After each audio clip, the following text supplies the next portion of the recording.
7월 25일 오늘 금요일 우리 성도님들과 함께 오전 온라인으로 예배를 드리려고 합니다. 여러분 하나님께서 기뻐하시는 삶은 어떤 삶일까요? 저는 예배하는 삶이라고 생각을 합니다. 하나님의 뜻은 무엇일까요? 예배하는 것, 그게 바로 하나님의 뜻이라고 확신합니다. 우리 성도님들 날마다 짧은 시간이지만 하나님 앞에 예배하는 삶을 살아가는 그런 주의 백성들이 되시기를 부탁을 드립니다. 오신실하신 주라는 찬양, 우리 한국 우리 성도님들이 좋아하는 찬양 중 하나가 오신실하신 주입니다. 가사가 참 좋은 것 같아요. 하나님 한 번도 나를 실망시킨 적 없으시고, 맨 마지막 구절에도 영원토록 나를 지키시리라 확실하네. 여러분 이 믿음 갖고 이 찬양을 고백하면 좋을 것 같습니다. 찬양해 보겠습니다.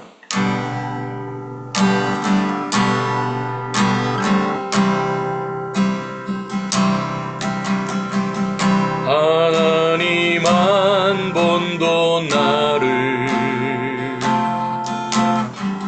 실망시킨 적 없으시고 언제나 공평과 은혜로 나를 지키셨네. 지나온 모든 세월들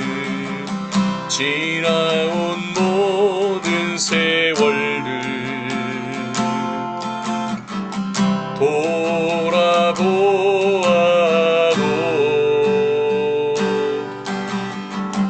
그 어느 것 하나 주의 손길 안 미친 것 전혀 없네. 오신실하신 주,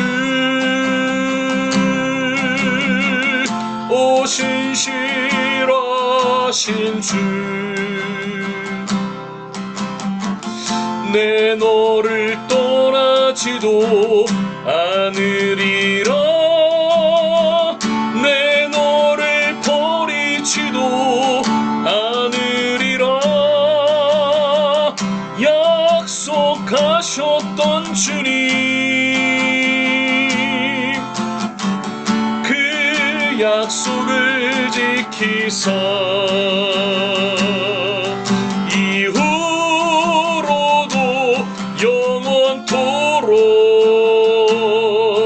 나를 지키시리라 확신하네. 나를 지키시리라 확신하네. 오신실하신 하나님, 오늘도 우리 주님 함께하여 주시옵소서.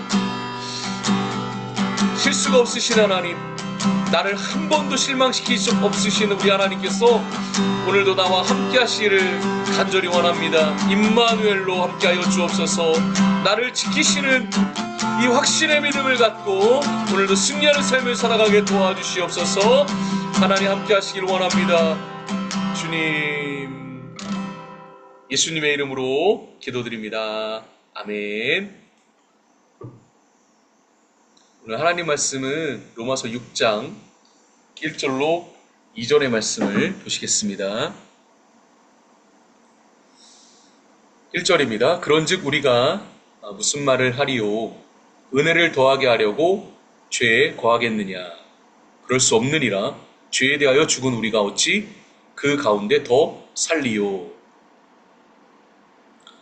로마서 5장까지는 어떻게 죄인이 의롭다함을 받을 수 있었는지에 대해서 기록하고 있다면, 로마서 6장, 7장, 8장까지는 이렇게 믿음으로 의롭다함을 받은 사람의 삶이 무엇인지, 그리고 그 사람이 어떻게 살아야 되는지를 기록하고 있습니다.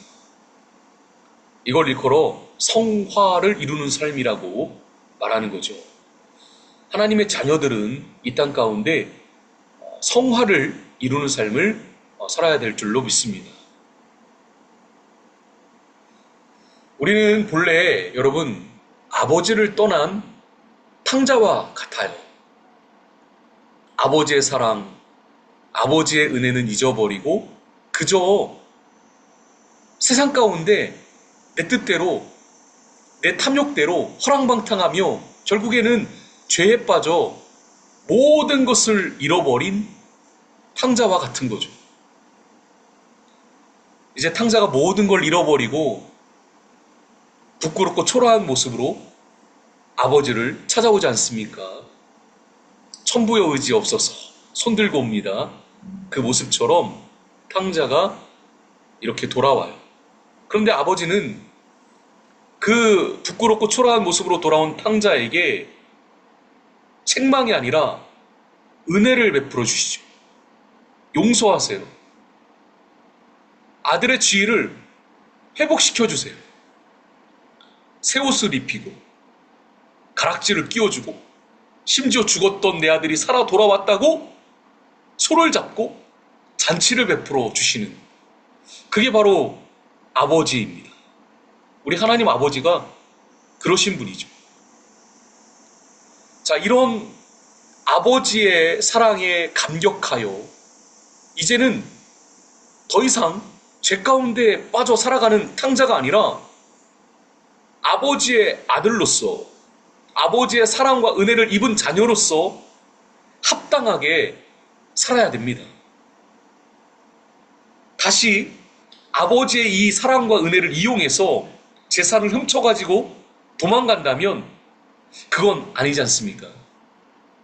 사도 바울도 그럴 수 없느니라 라고 단호히 말하는 것입니다.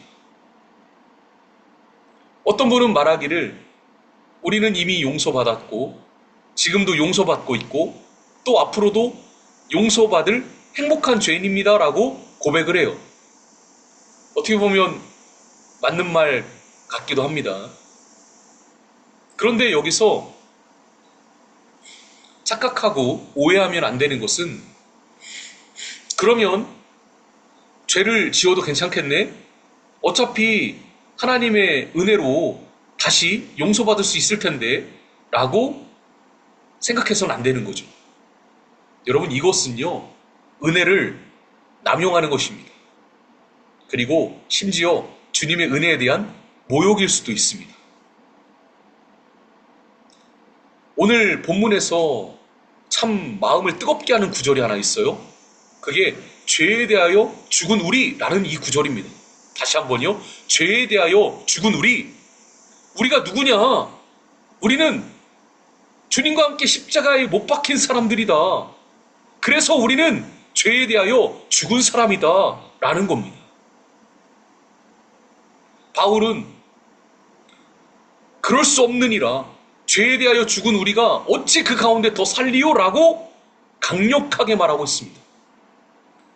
죄사함의 은혜를 받고 믿음으로 의롭다 칭함을 받은 사람에게, 하나님의 은혜를, 하나님의 감동을 받은 사람에게 앞으로도 죄를 짓고 하나님께 용서를 구하면 언제든지 하나님께서 용서해 주신다 라는 생각을 하지 말라 라고 바울은 강력하게 말하고 있는 거죠.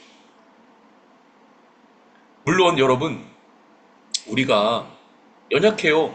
참 부족한 인간입니다. 그래서 때로는 죄의 유혹에 넘어지고 쓰러지기도 하지만, 이제는 우리가 의롭다 칭함을 받은 하나님의 자녀이기 때문에, 십자가에서 죽은 우리이기 때문에 죄를 범하더라도 쉽게 죄를 범할 수 없는 거죠. 가벼운 마음으로 그 죄의 길을 또 세상 가운데 기웃거릴 수 있겠습니까? 거룩한 하나님의 자녀로서 여러분, 우리에게는 그런 부담감이, 죄에 대한 부담감이 생긴 것입니다. 쉽게 죄를 범할 수 없는 거죠. 사도 바울이 성도를 일컬어 죄에 대하여 죽은 우리라고 부르는데 이게 그냥 나온 말이 아니더라고요. 그 배경이 있습니다.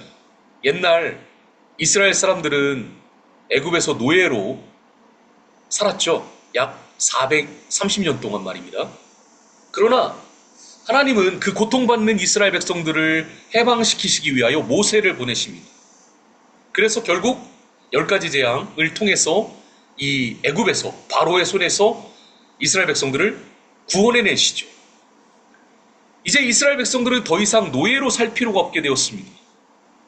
출애굽을 하는 순간 애굽과의 모든 관계를 끊고 약속의 땅을 향해 가는 하나님의 백성들이 된 거죠. 축복의 땅으로 가는 백성들이 된 것입니다. 전에는 애굽에서 살 때는 애굽의 노예로 매여 있을 때는 그들의 법은 곧 바로였고 인생의 목적은 바로의 뜻을 행하는 것이었습니다. 그러나 이제는 그들의 법은 더 이상 바로가 아니라 애굽이 아니라 하나님의 말씀 십계명이 되었고 인생의 목적은 바로의 뜻을 이루는 것이 아니라 하나님의 뜻을 하나님의 영광을 나타내는 것이 되었습니다. 이제 하나님의 자녀들로서 그들은 더 이상 애굽을 그리워할 필요가 없는 거죠. 더 이상 바로와 아무 관계가 없는 존재가 된 것이죠. 그러나 그들 중에 때때로 많은 사람들은 애굽에서 살던 때를 그리워했습니다. 차라리 애굽에서 살았더라면 하는 그런 고백을 하는 겁니다. 원망하고 불평하면서 조금만 어려워지면 문제를 일으키는 겁니다. 그런데 여러분 기억하셔야 돼요. 예수님을 믿게 된 사람은, 예수님을 믿고 있는 사람은 이전에 살던 죄와 관계를 청산한 사람들인 것입니다. 이제 하나님의 뜻을 따라 사는 거룩한 백성들이 된 줄로 믿습니다. 그러므로 예수님을 믿은 후에는 자신을 죄에 대해 죽은 자요 하나님을 향해 산 자로 여겨야 되는 것입니다. 성도 여러분, 우리는 죄에 대하여 죽은 거룩한 성도인 줄로 믿습니다. 그래서 우리는 어떤 삶을 살아야 되느냐? 죄를 그리워하는 삶이 아니라 이제는 죄와 반대되는 하나님의 뜻에 합당한 삶을 이루는, 결국 성화를 이루는 삶을 살아가는 주의 백성들이 되어야 될 줄로 믿습니다. 다시 탕자로 돌아가서는 안 돼. 아버지의 은혜 안에 가운데 은혜 안에서 그 아버지의 뜻에 합당한 삶을 살아가는 주의 백성들이 되어야 될 줄로 믿습니다. 그렇게 살아가는 저와 여러분 모두가 되실 수 있기를 주님의 이름으로 축복합니다. 아멘. 주기도문 하시고 오늘 오전 예배를 마치도록 하겠습니다. 하늘에 계신 우리 아버지, 아버지의 이름을 거룩하게 하시며 아버지의 나라가 오게 하시며 아버지의 뜻이 하늘에서와 같이 땅에서도 이루어지게 하소서. 오늘 우리에게 일용할 양식을 주시고 우리가 우리에게 잘못한 사람을 용서하여 준 것 같이 우리 죄를 용서하여 주시고 우리를 시험에 빠지지 않게 하시고 악에서 구하소서. 나라와 권능과 영광이 영원히 아버지의 것입니다. 아멘. 오늘도 여러분 행복하시고요. 주 안에서 기쁨과 감사가 넘치시기를 바라겠습니다. 샬롬.